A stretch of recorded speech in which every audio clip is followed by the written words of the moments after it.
کہ بہار میں اکبر کے زمانے میں افغانوں کی کافی قوت تھی اور افغانوں کے کئی مرتبہ ریولٹس ہوئے تھے، کئی بغاوتیں ہوئی تھیں. تو اس لحاظ سے آپ دیکھیے تو بہار ایک ڈسٹربڈ ایریا تھا، یہاں امن و امان کا مسئلہ تھا. باوجود اس کے ایک ایسے حکمراں کو جس پر ابھی اکبر نے فتح حاصل کی تھی، یہاں لا کر بسانے کی مصلحت کیا تھی کہنا مشکل ہے. ایک ہی صورت ہو سکتی ہے کہ اس کو اپنے آبائی مقام سے یا جو اس کا کہیے وطن تھا اس سے بہت دور لا کر رکھا گیا. دور اور بھی جگہیں ہو سکتی تھیں، لیکن شاید ایک وجہ یہ تھی کہ اس زمانے میں مغلوں کا اقتدار بہار میں مضبوط ہوتا جا رہا تھا. مکمل طور پر تو نہیں ہوا تھا، جہانگیر کے زمانے میں بھی بغاوتیں ہیں، لیکن رفتہ رفتہ مغلوں کا اقتدار یہاں مضبوط ہو رہا تھا.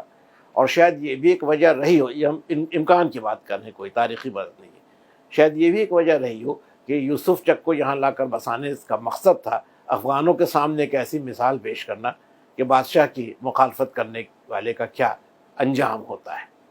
تو ممکن ہے ویسی کوئی مثال بنانے کی کوشش کی گئی، مگر یہ بالکل میرا قیاس ہے.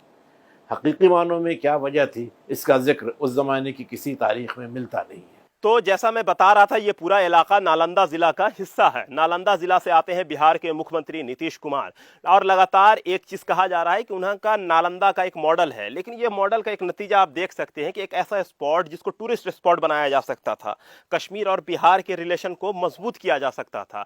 جیسے پنجاب سے لوگ شری ہرمندر صاحب کی وجہ کر یہاں آتے ہیں، ویسے کشمیر کے لوگ بھی یہاں پر آ سکتے تھے، لیکن اسے ڈیولپ نہیں کیا گیا. اور دیکھ رہے ہیں یہ یوسف شاہ چک کی قبر ہے.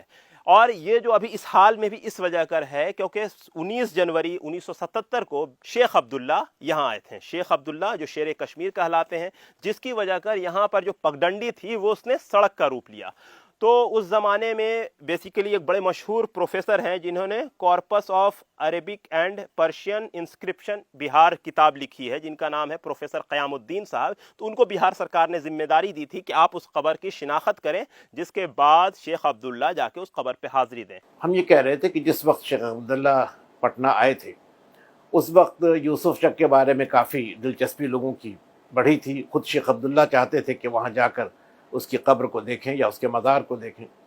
تو اس وقت ہمارے والد قیام الدین احمد پٹنہ یونیورسٹی میں شعبہ تاریخ میں پروفیسر تھے، اور انہوں نے ایک کتاب بھی لکھی ہے جتنے پرانے کتبے ہیں بہار کے ان کے متعلق. تو ایسے تاریخی مقامات کے بارے میں ان کو کافی معلومات تھیں. تو ان کو اس بات کے لیے ذمہ داری دی گئی تھی کہ وہ وہاں جائیں اور شیخ عبداللہ کے ساتھ وہ جو سائٹ ہے یا جو جگہ ہے اس کو شیخ عبداللہ کو دکھائیں. اس زمانے میں وہاں پر کوئی بہت زیادہ ایسے آثار نہیں تھے جو بہت نمایاں ہوں، لیکن بہرحال شیخ عبداللہ وہاں گئے تھے، انہوں نے فاتحہ بھی پڑھا تھا. اور ان کے واپس آنے کے بعد پھر ایک کوشش شروع ہوئی تھی اس قبر کو دوبارہ ٹھیک کرنے کی، ریسٹور کرنے کی. پھر وہ بھی کچھ دنوں کے بعد ترک ہو گئی تھی، اور ادھر حال میں ہم سمجھتے ہیں کہ پچھلے کوئی 5-10 برسوں کے اندر ہی اس کو نئے سرے سے پھر رینوویٹ کیا گیا، اور اب وہ محفوظ ہے، باؤنڈری وال وغیرہ بن گئی ہے. جتنے بھی کام ہو رہا ہے لیکن کچھ بھی ڈیولپمنٹ کا کچھ بھی کام نہیں ہو رہا ہے.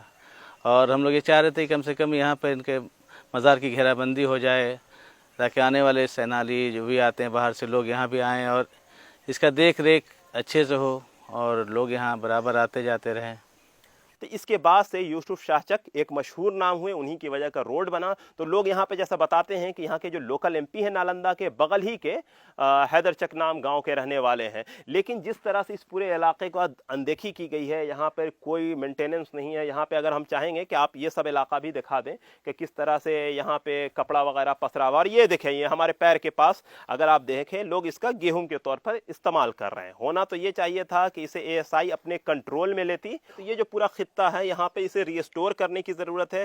بہار سرکار، خاص کے جو بہار کے مکھ منتری ہیں، جو مکھیا ہیں، وہ ابھی اسی ضلع کے رہنے والے ہیں. تو ان کی تو اور ذمہ داری ہے کہ یہاں کے ٹورسٹ کو بیسیکلی یہاں آنے کے لیے مجبور کریں. جیسے ہم آئے ہیں ویسے اور بھی لوگ آئیں.